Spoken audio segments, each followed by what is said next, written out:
Hey guys, it's Omer from MMOs.com. Do a quick second look gameplay video for Kritika Online. Free-to-play action MMORPG developed by a Korean company called Allm and published by EnMasse. I spent about 10 to 15 minutes on the ground checking this game out. Makes comments. If you guys want to play Kritika or just learn more about it, do check out the full review on MMOs.com on the link below. So let's go and get started. We are level 19 and we chose our second class already. We are playing as a Valkyrie. Let's go talk to the researcher over here to grab our quest. Not sure why her character model is so goddamn kawaii, but she's got like a Pichu kind of hugging on her boobies for some reason. But let's not question that and why it's over there. Let's grab that quest from her and jump right into some core combat. I have to get a quest over there with the purple exclamation mark as well, and then we can go to the highway zone, which is kind of our little entrance to the game's dungeons. If you ever played a game like DFO, Vindictus, Dragon Nest, and a whole bunch of these other games where you have instance dungeons and persistent towns, Kritika Online will be pretty similar. And let's go jump into a dungeon right now. And you can see in these little maps over here, again, it's very similar to DFO. In fact, even these recyclers, these salvage machines look almost identical to the salvaging machines in DFO. But yeah, this is my second look for this game. I did a video back when it was available on the Southeast Asian version. However, now EnMasse is publishing it in North America and Europe, and they're the guys that publish Terra.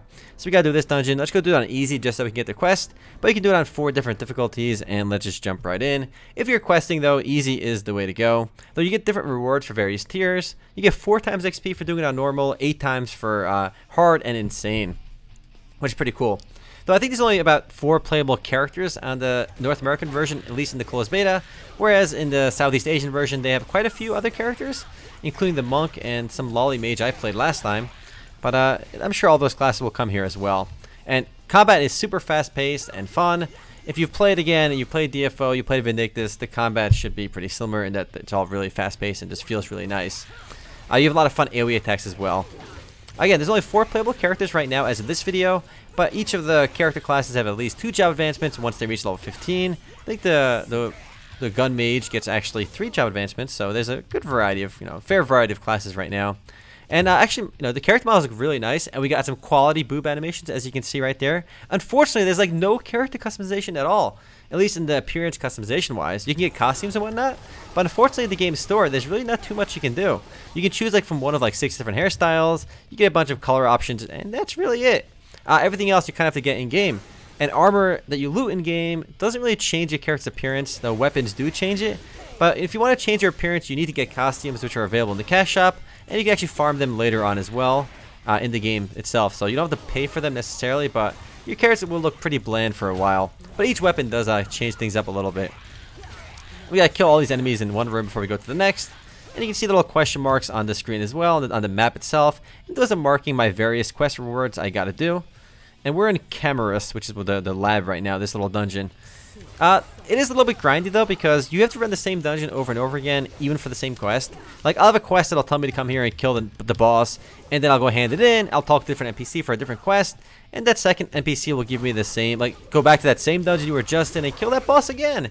And oddly enough, it's not like, they're not like, go do it in a higher difficulty, just go do it one more time, so it can get a bit repetitive. Though the core combat is still, it looks gorgeous, and I think the game's visuals are quite nice as well. Plus, you got some quality boob physics. Look at that. I mean, this is a pretty old game as well. I mean, it's just launching in North America here in 2017. However, it launched in Korea back in 2013, so it's already, 4 years old before it even came to North America. So it's got some age, but I think it looks really good for its age too. And combat is definitely fun. It's just that if you've played DFO, you've played Soul Worker even, you've played any of these similar action MMORPGs with the instance dungeons, persistent towns, you've seen this model before. If you played Dragon Saga even, like so many games have done this model. So it's definitely not original in its model. So if you look for something unique, you're not going to find it there. The PvP, however, is pretty competitive. From what I've seen, you can actually dodge attacks. There's iframes. There's a lot of skill involved in the PvP combat. However, it's not like Blade and Soul either, because it doesn't really equalize things. You have to instead, the guy with the better gear will have obviously a stronger advantage. So players are kind of encouraged to go and find that best possible gear. It does utilize something, I guess, almost like the Diablo system, where gear has like some randomized stats. So certain weapons and stuff will like have different variations of stats on them, and you have to keep farming for the best possible gear too. Like the same piece of gear could have varying stats on it. We get to kill this little boss over here. It should be super easy because we're doing it on, easy mode. So honestly, if you're doing any of these dungeons on, like even on the harder modes, I've done this exact dungeon several times already on the hardest possible mode, and the game is like, yo, bro, don't do that hard mode. You can't handle it. You're like not even close to being able to handle it. But you can literally stun lock the boss and kill him without getting hit once. So there's a bit of that, and we can choose a card at the end. And we got that double S grade. Get a good look at my character's boobies right there. The oddly industrial shoes. Look at my character's quality models. The character models are quite good in Kritika for sure. They look gorgeous. Grab all this loot. And now click F1 to repair our gear. And let's go back to town with F3. If you want to keep grinding, just hit that F4. It'll auto there you go. This is the character I'm playing. I'm playing the Valkyrie. I played it after seeing that quality loading screen. Back into the Deep Rock Mine. We have 2 quests handed over here. One thing I noticed too actually in Kritika, almost all the female NPCs are oddly busty. There's quite a few booby ladies in this game. Oh, we get the Deathwalker quest. Hopefully it brings us to a new dungeon. I think it will right now because I've done that dungeon so many times already. And the one thing I really like though about this actually is you have consumables, equipment, soul gems, and crafting and quest items all in separate tabs. It's actually quite generous with inventory space. After playing BDO and Neverwinter relatively recently, inventory space becomes an issue in those games, and not so much in this game. But I love, and the character models are actually really good too. Like the actual character art for the NPCs, they look quite nice. I mean, obviously very booby, but like, look how cute she is. This is like the cutest archaeologist lady I've seen in my life. All right, I totally want to be that Peachy right there. Blood of the Hound, grab that quest as well. Except, I'll get you all the blood samples you need, girl. Alright, we're going back this way. There's a few other like little town areas if we go to Wolf Shadow or the Outpost or Lantier, as you can see on the map itself. And from there we can just find different different areas to go to. But back to the danger zone over here, which shows us all the stuff we can go over here. There's a training ground over here, which is not like in a linear path, but we have to go back to the Chimeras Labs. I have done this place so many times. Let's do it on normal this time. And it should still be easy. I can do that insane quite easily as well. The only real difference is on the harder modes, the NPCs have more HP, and they hit a lot harder. Though if you play your cards right, you really won't get hit. Enemies are very easy to combo and juggle. And the game also, if you want to do optimal DPS in PvE, the game really keeps you on your toes because you have to pretty much mash all your abilities at once. Now, I have 6 abilities equipped on the bottom. You can see I have 1, 2, 3, 4, 5, Z, and X. And if the cooldowns are so short that it really becomes button mashing to a degree. And if you're not willing to mash all those buttons, your DPS will suffer. Because optimal play means you're going to be mashing all those abilities. And you really have not too much time to rest your fingers, though it does kind of make you feel involved. So something about that also kind of makes the combat a little more fun. You can see I have a glowing little scythe next to my HP bar as well. I can't quite use that just yet. I need EX skills for that. But I don't think I get EX skills till I get my awakenings at level 50 in this game. Though leveling up is fairly quick. You can get your first job in like an hour and a half pretty casually. If you listen to all the story and watch the cutscenes, which I'm not sure why you'd want to, but if you do, you can get that in like 2 hours. And probably get to level 20 in like 3 hours. And then leveling up goes fairly quick until later. Level cap as of this video on the EnMasse version is about 65. Again, you get all that pretty quickly. And EnMasse has been very good with Terra's Cash Shop. Seeing that they're the ones publishing this game, I would not expect too many pay-to-win stuff in the Cash Shop as well, because again, they've done Terra and done a really good job with the game's Cash Shop. Right now, you can buy costumes in the store, and you can actually put some enhancements on those costumes, which can increase stats, but you can get all that stuff in-game as well without paying. It's all available in-game without spending a dime. And most people seem to be pretty chill with the way they've been handling the Cash Shop too, which is definitely a good sign. I'm just a little bit curious why EnMasse decided to publish this game 4 years after it launched in South Korea. I don't think it's a massive success in South Korea either, but maybe they're hoping it'll do better in North America. I mean, Terra, for example, did better in America than it did in South Korea as well. And there's always hope for that. Let's go kill this guy, and then we can move to the next room. So there's a few options sometimes, like in the dungeon, if you want to go that way or this way, but I don't have to go that way. There's nothing there for me right now, so we're going to go right towards the boss room. Actually, we get the other question mark in the other room first. But I did play the mage character earlier, and I do feel like a lot of the characters feel like you're button mashing regardless. Like almost all the attacks are melee as well. The gun mage's attacks feel like you're pistol whipping enemies too, and with a mage you feel like you're very close to them. So the classes do feel oddly similar. But again, I haven't tried all the different job advances for each one yet either. You gotta go this way. You gotta look at that loop. The game tells you if the question mark is on the map, it means you haven't gotten all the quest items there yet, so you don't make a mistake, which is pretty convenient. I just kind of wish the bosses were more, you know, little bit. Like, they're very underwhelming. Like the fact that you can stun lock them and literally kill them for free. Again, if you do this on the hardest mode on Insane, the same boss is 35 HP bars. But I'm not sure why. Like, the HP bars go so quickly anyway. Like an HP bar lasts like 5 hits, so like even like 2 hits sometimes. So like on Insane mode, the same boss can literally be juggled without getting hit once, and he will never hit you if you keep juggling with CC. And it feels very odd that they do that. It kind of makes it feel, you know, underwhelming. However, I'm sure it'll get more difficult later on. And if you're fighting bosses like solo on harder difficulties, it can get more challenging. I've done all these dungeons with a partner, and we did it very easily on Insane mode even. Though you get different rewards. Again, if you do a dungeon and like you can see the rewards are for this are 1 times, 1.5, 2 times, and only 2 times over here too. 8 times rather, 8 times for that. And then the loot drops are different too. Though oddly, between hard and Insane, the loot drops don't seem to change. It's still at 2 times. And why would you do Insane if you can do it in hard mode? Maybe different, but best possible loot shows up down here too. So these might be slightly different. But it's cool. You can see what items drop in each dungeon as well. I think Maple Story 2 did that as well, and it's a super convenient feature. You know exactly where to get the gear you need, and I like that a lot. And with most action MMORPGs, it is kind of fun right from the get-go. You can start swinging your weapon, do some crazy AoE, and it does feel fun. It's just that I feel like we've done this many times already. If you've never played Vindictus or Dragon's Nest or any of the variations of, you know, those kind of games or DFO, then perhaps I think you'll have a lot of fun at Kritika and you should give it a try. But if you've played quite a few games like this already, you know, this NPC is mega hot.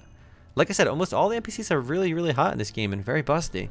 But if you haven't played those games, give Kritika a try. And if you just really like those games too, give Kritika a try as well. But if you've played those games, I would say go into Kritika not expecting anything revolutionary or new. It's just a slightly different variation. Combat's slightly different. The PvP can be fun if you get there. But again, you do need to grind really strong gear before you start doing PvP. Otherwise, you will be at a disadvantage. I think Blade and Soul handled the PvP the best, where it gets all equalized. Though you still need to get high enough level to get the Hung Moon skills in Blade and Soul. So now we gotta go back to back outside here. I think I did unlock a new area for a change, so I can go somewhere slightly different. I've ran the dungeon so many times already. Yes, we can go here now. But where's our quest? Where's our quest here? I'm not seeing. Where are my quests at, yo? Not here, not here. Where, do I have to go somewhere else? Did I not get any quests here? Where's my quest log? I think I brought up the world map over there. No, that's the guild menu. And interface, I don't know why it's lagging a little bit. We gotta go to Felstead. Okay. We gotta go somewhere else. We gotta do this. We gotta go do there. These are level 11. These are low level quests. We gotta do this one. What's yours is mine. We need to go here. To like, where is that place anyway? Was it this? Yeah, it's right here. I'm not sure why it didn't appear on my map for some reason. Let's go. We can do this in normal. Let's do it in hard anyway. Tough for you. Apparently, I am not strong enough to do this, but I suspect we'll be just fine. Again, the only real issue is if the enemies hit you, they do a lot of damage. If you die, you can use revival stones, which you get in the cash shop, which is how they make money. Or I think you can just restart it if you want, like get wiped. The real important thing in harder difficulties is just to not get hit. If you don't get hit, you will be A-okay. But just the combat, just massively AoEing these enemies feels really nice. But it definitely is a button masher. You know, your fingers will be going crazy, literally mashing all your abilities to get the most DPS again. You want to have all your abilities on cooldown. It just feels really satisfying to attack though. And they still die pretty quick on this hard mode. When I get to the boss is all about really getting them stun locked. If you don't get them stun locked, they could be pretty challenging. And I kind of wish they made it so the bosses don't get stun locked so easily. If the bosses didn't get stun locked, it requires a lot of finesse by players to actually dodge their attacks. They have some really awesome looking attacks too. It's just that you never get to see it most of the time because they die super quickly. And again, obviously, as you level up, it'll definitely get a bit harder. But you know, even if you're doing insane bosses on, you know, when you're low level, you can still do it pretty easily if you play, you know, smartly.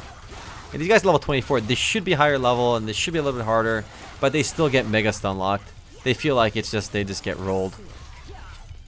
But only thing again, if you get hit, you do a lot of damage. And healing potions don't heal too much in this.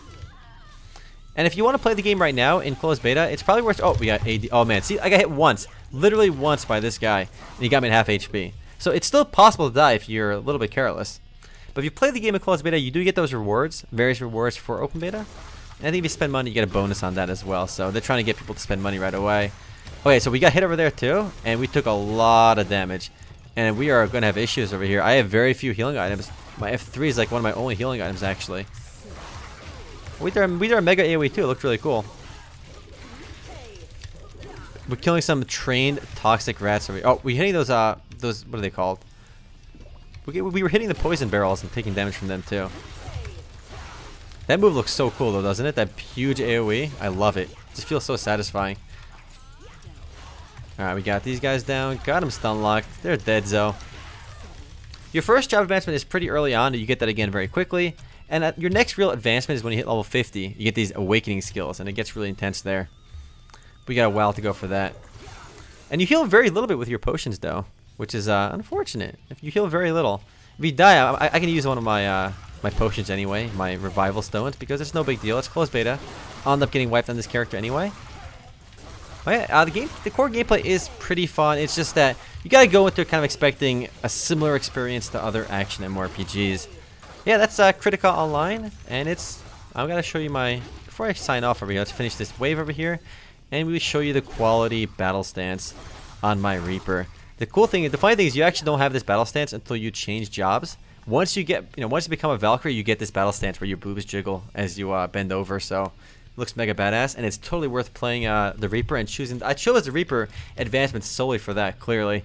But anyway, guys, that's Kritika Online. If you guys want to play it or learn more about it, do check out the full review on MMOs.com on the link below. Anyway, guys, later.